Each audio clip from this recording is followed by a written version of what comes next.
Iran has offered its support to the Venezuelan regime as tensions with the United States escalate in the Caribbean. Our Washington correspondent Luis Eduardo Martinez has more. The United States seized a second oil tanker off of the coast of Venezuela this weekend.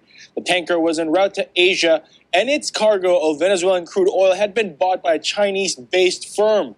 The Chinese Communist Party buys roughly 80% of sanctioned Venezuelan oil. And on Sunday, the U.S. pursued a third oil tanker, the Bella 1, as it approached Venezuela with no cargo. The tanker is sanctioned and has links to Iran's shadow fleet. U.S. interdiction efforts include not only boarding and seizing vessels, but also prohibiting them from making port in Venezuela. President Trump promised to secure our nation from the scourge of narco drug trafficking.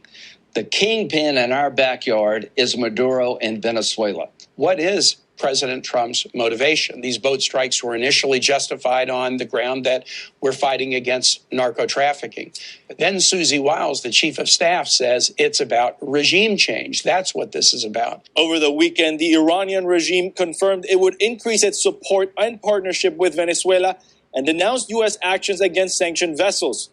The communist Cuban regime, which relies on subsidized Venezuelan oil, and the Chinese Communist Party have also come out against the U.S. and in support of the regime of Nicolás Maduro. The status quo, that they operate and cooperate with terrorist organizations against the national interests of the United States. Not just cooperate, but partner with and participate in activities that threaten the national interests of the United States. So yes, our goal is to change that dynamic. U.S. lawmakers agree that the Maduro regime in Venezuela poses a national security threat for the United States and is at the center of regional instability, but disagree on whether the U.S. military should participate in regime change efforts. Do you support regime change in Venezuela? Well, I would tell you the Venezuelan people do. They voted against Maduro in the last election. But do Very you few governments other than support China, the United States well, yes, pushing I do. for regime change? I would tell you the United States position for now 6 years, I believe, has been that he is not the recognized leader of Venezuela. It's important to note that the shadow fleet of oil tankers that Venezuela, Iran, and Russia used to sell its sanctioned oil is composed of over 1,000 oil tankers, most of which end up in China.